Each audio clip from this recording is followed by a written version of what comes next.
Okay, these are going to be our notes on maximum and minimum values.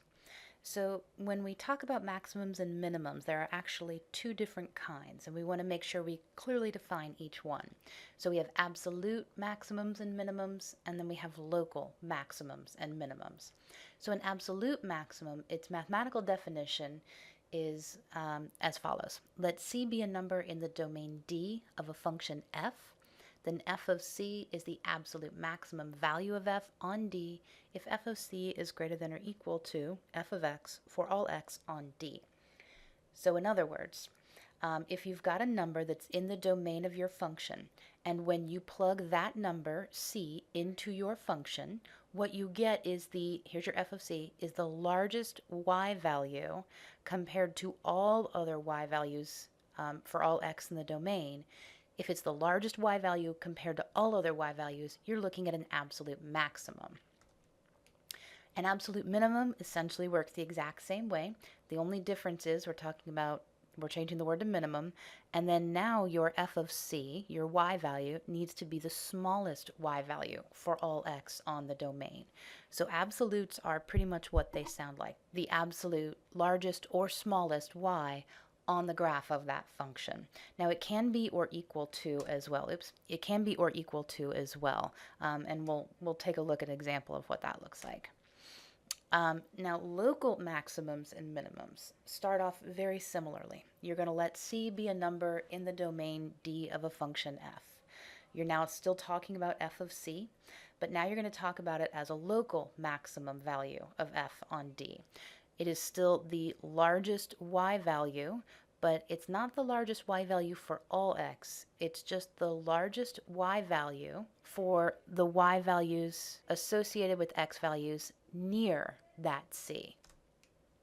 So by near c, what we mean is this is true on some open interval containing that c. Local minimums work essentially the same way, except that now you're looking at the smallest y value. So essentially these locals don't need to be the largest or smallest for the entire graph, they just need to be the largest and smallest for a small area of that graph on an open interval. Let's get some pictures to kind of help clear this up. So if I take a look at this graph, if you notice, we've got this continues up because I couldn't get arrows on this graph, but essentially this continues up all the way up to infinity. There is no largest y value for this graph. This particular graph has no absolute maximum. It does, however, have an absolute minimum. The smallest y value, if you look at all y values, is right here. Whoop, that is your absolute min. Okay, but if you look at some other points on this graph, we do have a local maximum. If you only focus on the small area of the graph right here, this is going to be your largest y value right here. So that is a local max. In addition, we have a local min. If you only focus on this area of the graph, you've got a local min. Now, in addition to that, though, go back to this absolute min. It is the absolute minimum of the graph, but it's also the smallest y value in the small area of this graph. So not only is it the absolute min, it's also a local minimum. So you can have points that are both absolute maximums and local maximums, as well as absolute minimums and local minimums. If we take a look at this one I made sure to extend the graph, the window higher than the graph itself. These do not continue on. These are points. And when we do graphs on quizzes and tests and things like that, I'll try to make sure I'm very clear about whether or not they continue on to infinity or not. But these do not. These are stop right here. So if we talk about this graph and we want to talk about its absolute maximums, absolute minimums, local maxes, and local mins. So for example, your absolute max for this one, the absolute highest y value you can possibly get on this graph is going to occur right over here. And that is actually at the ordered pair, looks like -1, 38. So the absolute max occurs at f of -1 equals 38. Now, you want to be careful of the terminology here. If you are asked, where does this maximum occur? It occurs at -1. If you are asked for what is the absolute maximum's value, the value of it is 38. So in general, whenever I'm asked to give an absolute maximum or a local maximum, I go ahead and just give the ordered pair in this form, that f of -1 equals 38. That way I've covered all my bases. I've given both where it is and what it is. The absolute minimum, the smallest value on this graph, is going to occur right down here. And that appears to be at about, +3, about -28. So f of 3 equals -28 is our absolute min. If we want to talk about local mins, okay, remember they only have to be the smallest y value in one specific area. So we're going to pick one up at 0, 0. So f of 0 equals 0. We also have that absolute min is also a local min. So f of 3 equals -28 is also a local minimum. If we want to talk about local maximums, okay, we're going to pick one up here that appears to be, what is it, about 1, 4. So at f of 1 equals 4. But now the other question you might want to ask yourself is, we've got this absolute maximum over here at the -138. Is that also going to be a local maximum? And what you have to go back to is the idea that in order for that to be a local max, you have to say that that's the largest y value on an open interval, meaning on both sides of -1, you have to say that's the largest y value. And because this graph doesn't exist to the left side, you actually can't say that. So this is not a local max.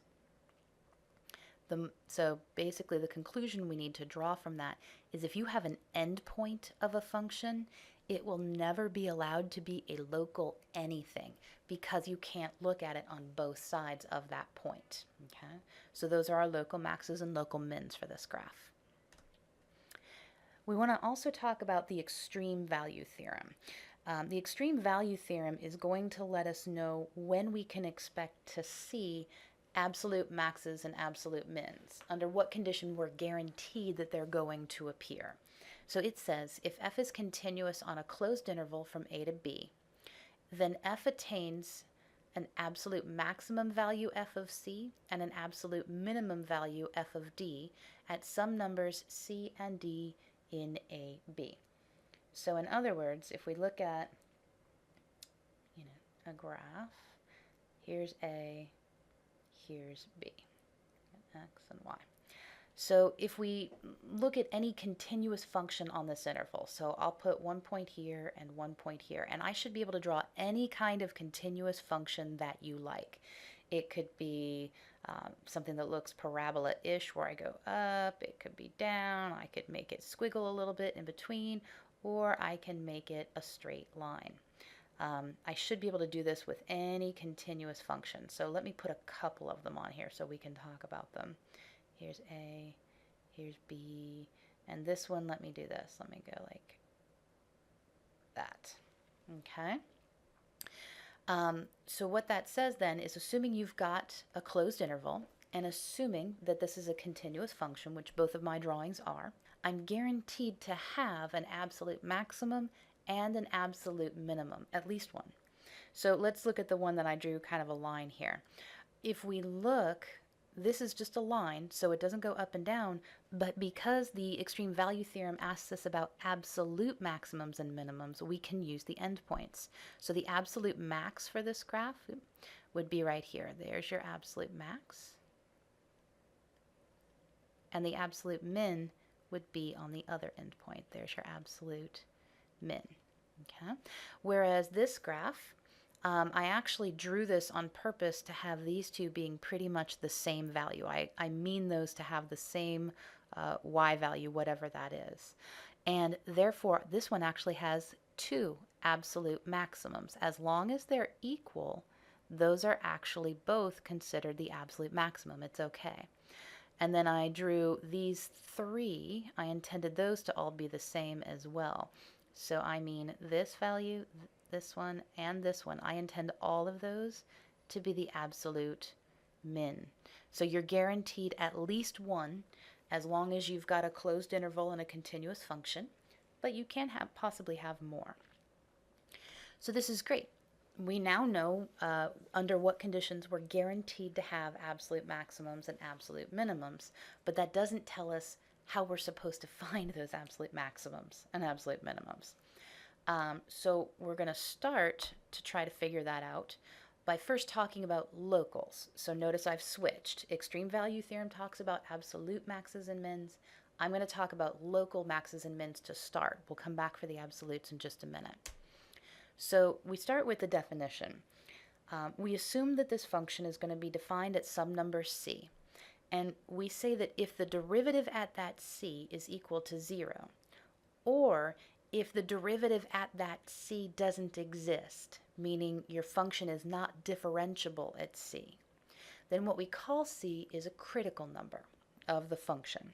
So critical numbers of a function are anywhere the function doesn't exist or anywhere the derivative of the function is equal to 0. Okay? Once we know what a critical number is, we also want to talk about Fermat's theorem. Now, Fermat was a guy who had a lot of contributions to mathematics. You can find him in a lot of different branches. This specific theorem, though, talks about local maxes and local mins. And what it says is that if f has a local maximum or a local minimum at c, and assuming that that derivative exists at c, then the derivative at c is going to be equal to 0. So this is great. We know if we're talking about local maxes or local mins, then, and assuming that derivative exists, then the derivative at those local maxes and mins has to be equal to 0. We've kind of already run into that when we were talking about, given a function graph its derivative, right? If I gave you this function and asked you to graph its derivative, usually what you want to do is say, okay, well, I know that it has a horizontal tangent equal to 0 here, a horizontal tangent equal to 0 here, and here it goes negative, positive, negative, let's see, that was 0, negative, and then back to positive. So it'll go back up like this. So this is a really rough sketch. I'm just kind of throwing stuff up here. There's not really good notation in this, but we knew our tangent line was horizontal, which means the derivative's equal to 0. So, and notice this is a local minimum. This is a local maximum. This is a local minimum. So we kind of already had this idea in our heads. When you put these two ideas together, what you find out is that local maximums and local minimums can only occur at critical numbers, meaning at places where your derivative is equal to 0 and where your derivative doesn't exist. Okay? So be careful about what that says and what that doesn't say. This says if you've got a local max or min, then you know the derivative there is 0, assuming it exists in the first place. It does not say that if you want to find local maxes and mins, you set your derivative equal to 0 and you find out where your derivative doesn't exist. So in other words, when you find these critical numbers, and that's what we're going to look at in the next few examples, we're going to find some critical numbers. What you are looking at are the potential local maximums and minimums. It doesn't mean they are local maxes and mins. It just means that if your function has a local max or a local min, these are the only places it can possibly occur. Okay? So I think I can cement that pretty well by looking at these three examples. So let's find the critical numbers for f of x equals x squared. Critical numbers are always based on the derivative, right? So the derivative of this function, I gave you a nice easy one, the derivative of this function is 2x, right? So in order to find the critical numbers, we look at two things. Where does the derivative not exist, and where is the derivative equal to 0? Because this derivative is linear, the derivative exists everywhere. It has no, its domain is all real numbers. So f prime of x exists everywhere, meaning we don't pick up any critical numbers from that.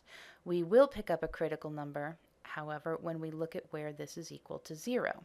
It implies that 2x equals 0, which only happens when x is equal to 0. So x equals 0 is the critical number for f of x equals x squared. Okay, and that makes sense. We know what the graph of this looks like. It's a parabola with a vertex at the origin, right? It's this. Where does this thing have its local minimum? Now, it also happens to be its absolute minimum, but the local minimum for this occurs at x equals 0. The ordered pair is 0, 0. So keep an eye on that as we look at the next one. If we find the critical numbers for f of x equals x cubed, your derivative at x is going to be 3x squared. And again, that's a quadratic. Its domain is all real numbers, so the derivative exists everywhere. No problem. We don't pick up any critical numbers from that. If we set the derivative equal to 0, what we get is 3x squared equals 0, which again, if you divide both sides by 3, that says x squared equals 0. That's an x, which tells you that x equals 0. So again, the only critical number for the function f of x equals x cubed is at x equals 0. But think about that for a second. Does x cubed have a local max or a local min at 0? Remember what that graph looks like. That's our snake graph, right? That's our basic shaped snake graph. It's increasing over its entire domain. This never turns around and gives you a local max or a local minimum. So while x equals 0 is a potential local max or min for this particular function, it's not an actual one. So in other words, if f of x equals x cubed were to have a local max or min, the only place it could happen would be x equals 0. It doesn't have a local max or min at x equals 0, therefore it doesn't have any. Okay. The third one we want to look at is finding the critical numbers for f of x equals the absolute value of x. And if you recall, back in section, I believe it was the one talking about the derivative as a function. In those notes, we discussed the fact that for f of x equals the absolute value of x, the derivative doesn't exist at x equals 0. Okay, we went through a long limit definition proof. We had to take a look at the limit as h approached 0, f of x plus h minus f of x over h. We had to look at it from the left and the right. You can go back and look at those notes. But for the sake of brevity in these notes, we will say, recall, this derivative doesn't exist at x equals 0. That is our critical number for this particular function. And notice, if you remember what that what that graph looks like, the absolute value of x is your basic shape V graph, right? It does this. And the derivative does not exist here. You have that sharp change in direction, which causes it to not be differentiable at x equals 0. But it is a local minimum. It's also the absolute minimum, but it is the local minimum for this particular function. So you'll get them. You potentially have local maxes and mins anywhere you have derivatives equal to 0 or derivatives that don't exist. Let's take a look at another one. Find the critical numbers for f of x equals x cubed plus x squared plus x. So again, critical numbers are all about the derivative, so we're going to actually find it. The derivative of f with respect to x is going to be 3x squared plus 2x plus 1. So it's a quadratic, so we're not worried about picking up critical numbers where it doesn't exist because it exists everywhere. The domain of every quadratic is going to be all real numbers. No critical numbers there.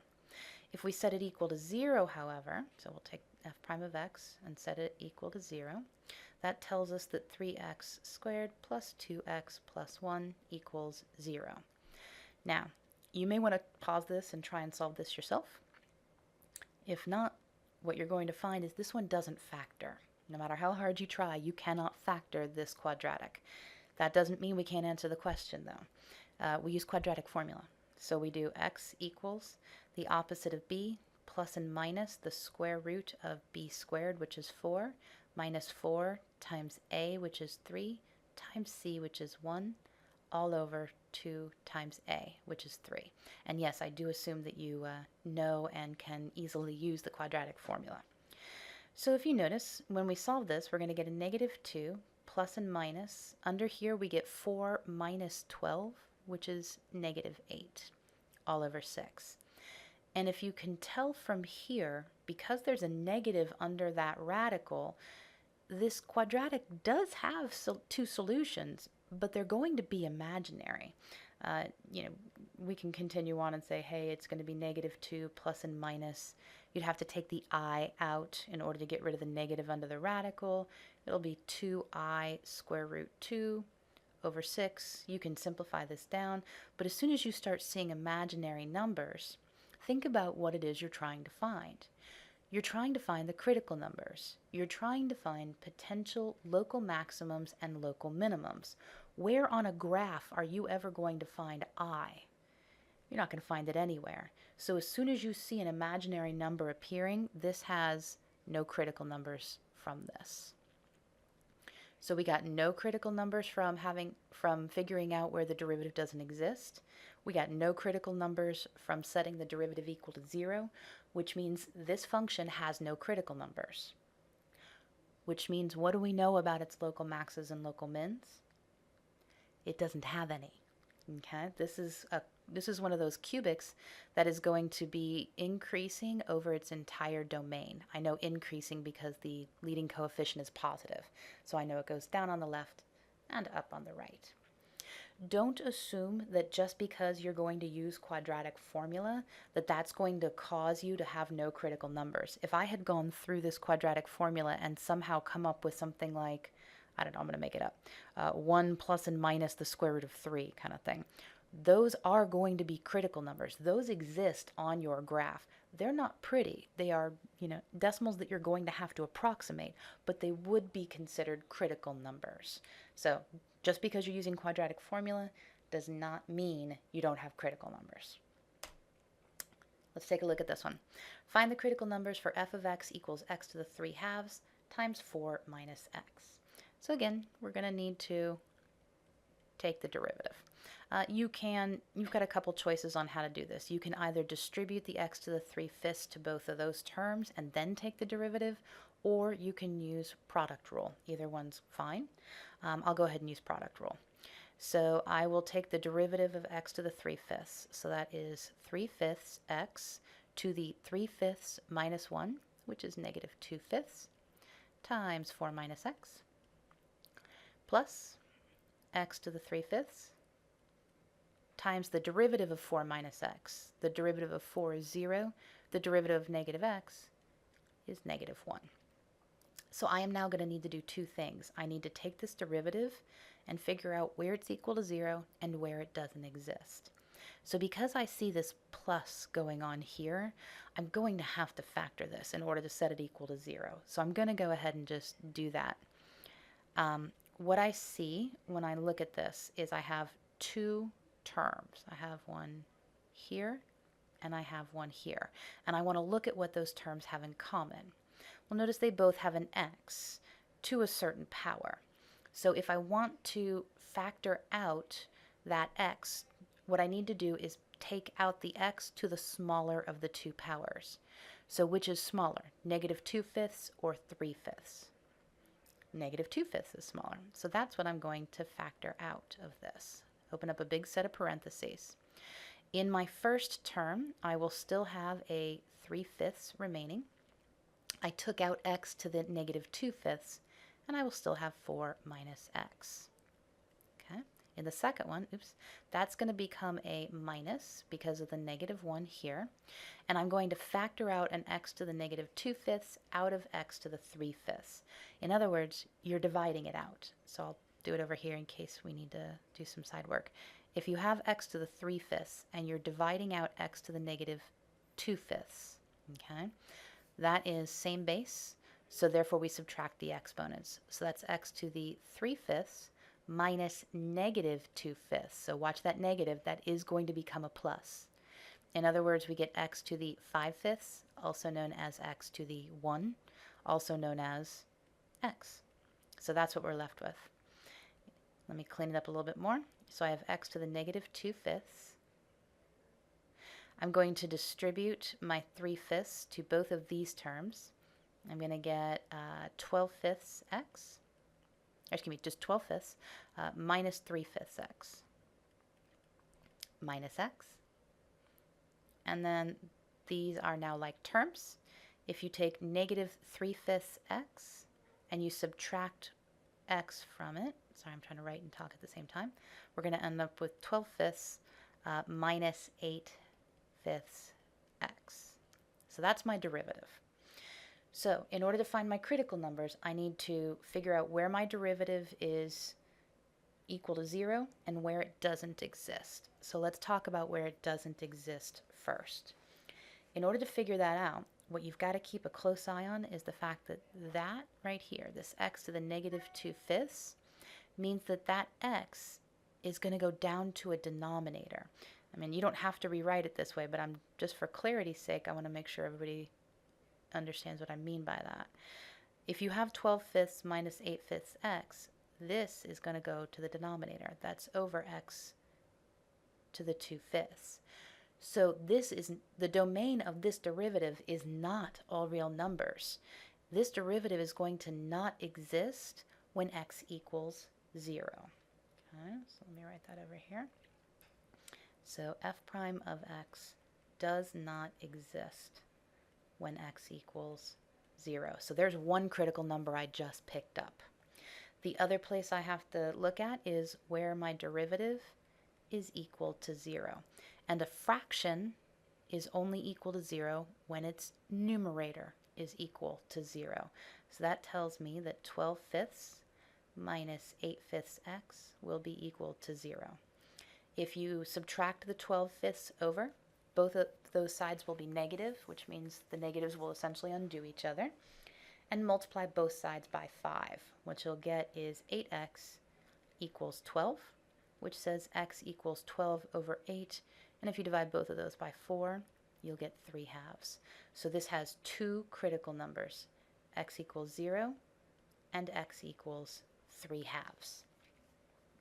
So it is important to distinguish between which critical numbers come from your derivative not existing and which ones come from setting your derivative equal to 0.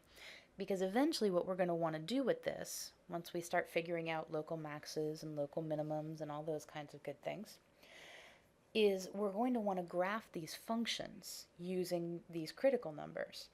Well, when we graph these, if you know for a fact the derivative doesn't exist at x equals 0, remember there's only three things that cause a derivative of a function to not exist. This graph either has a discontinuity at 0, it has a sharp change in direction at 0, or it has a vertical tangent at 0, because we know the derivative doesn't exist there. So we can use that to our advantage when we start to graph these kinds of functions in the future sections. Now that we've been able to find critical numbers, we're now capable of finding absolute maximums and minimums on an interval. So we use the fact that critical numbers are going to identify all of our potential local maximums and minimums. So the first step is to find all critical numbers on the interval a, b. So once we have those, what we have are the possible local maxes and local mins. So we'll want to find the value of the function at the critical numbers. And by find the value of f at the critical numbers, I mean find the y values. You'll have x, find y. But those are just the locals. And remember, you have the possibility of the graph that we looked at earlier, which was, I think it kind of looked like this, basically, where when you found all your locals, which would have been here, here, and here, you would have missed the absolute maximum because the absolute maximum occurred on the end point. So to take care of that, you also need to find the value of your function, also known as the y values, at the end points of your interval. The largest and the smallest of all of these values are the absolute maximum and the absolute minimum, respectively. Let's take a look at an example. If we want to find the absolute maximum and minimum of f of x equals x cubed minus 3x squared plus 1 on the interval from negative 1/2 up to 4. So first we find the critical numbers, which involve the derivative. We find f prime of x, which is going to be 3x squared minus 6x plus 0. This exists everywhere because it is a quadratic. Its domain is all real numbers, so it exists everywhere. No critical numbers from that. So to find the next batch of critical numbers, we set this equal to 0. 3x squared minus 6x equals 0. The way we solve that is we factor out what's common to those two terms. We take out the 3x. We're left with x minus 2. And by zero product property, either x equals 0 or x equals 2. Two critical numbers for this one, both of which occur on this interval. Okay? So now that we have the critical numbers, what we need are the y values at those critical numbers. So f of 0, notice I'm going to be plugging this into the original function, not into the derivative, because I'm looking for y values. So when you plug in f of 0, you get 1. When you plug in 2, you get 2 cubed, which is 8, minus 3 times 2 squared, so that's 4 times 3, so minus 12, plus 1, so that's negative 4 plus 1 for negative 3. Those are our values for our critical numbers. Now we need to find the value of your function on the endpoints. So we'll need f of 4 and f of negative 1/2. So for f of 4, we do 4 cubed, that's going to be 64, minus 3 times 16, which is 48, plus 1, which is going to give us 17. And then when we plug in negative 1/2, when you cube it, you get negative 1/8. Minus 3 times, when you square negative 1/2, you're going to get 1/4, so that's going to give us a 3/4 in our middle term, plus 1. And when you put all those together, it should be 1/8. Okay? So now that we have those values, we want to look at the largest and the smallest y value. The largest is 17, the smallest is negative 3, which tells me my absolute max is f of 4 equals 17, and my absolute min is going to be f of 2, which equals negative 3. And that's maximum and minimum values.